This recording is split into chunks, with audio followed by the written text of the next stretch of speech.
One of the biggest problems in modern Islam is the idea that you can take from the Quran and the Hadith directly. And so I want to clarify that, because that's a huge subject and a lot of misunderstanding come from it. But what I wanted to clarify was the obligation of going through the ulama, and again, not just the ulama, but really the great ulama, and they have been clearly identified. There are ones that are agreed upon, and then there's ones that are not agreed upon. It's very important for Muslims to, this idea that people can read the Quran and take directly from the Quran is one of the most dangerous ideas in our community, because it will lead to a complete fragmentation of our religious tradition, which is already happening, but it will happen even more. If you go to America, there are so many different denominations. Every street corner in some places in America has a different church, and people go to different houses of worship. Why? Because they all interpret the Bible differently.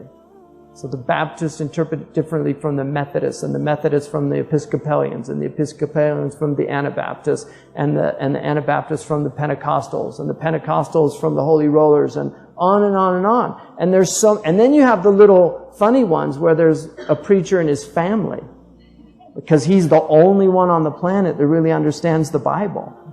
I mean, you really literally have churches like that.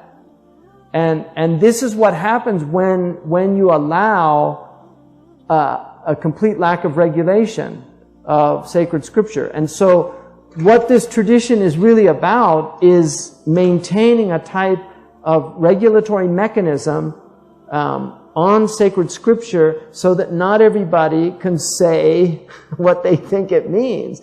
You have to be qualified to do that, and that qualification takes many years of rigorous training that also has to be accentuated by a brilliance. So it's one thing to have the training. I mean, I've been undergoing this thing for a long time. I don't have the qualifications necessary to be one of those imams, and I'm very aware of that. I know my limitations. I'm not stupid or deluded about that.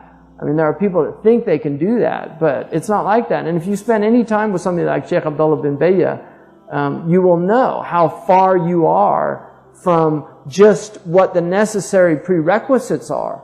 And academic scholarship is very different from classical Islamic scholarship.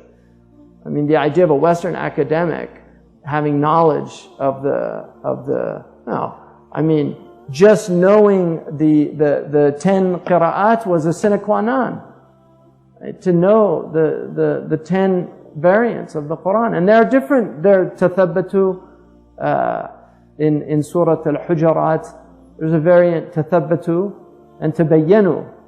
It's written exactly the same way without the dots, but there are two qira'at. One is tathabbatu and one is tabayyanu, and they mean different things. And there's a reason why they mean something different.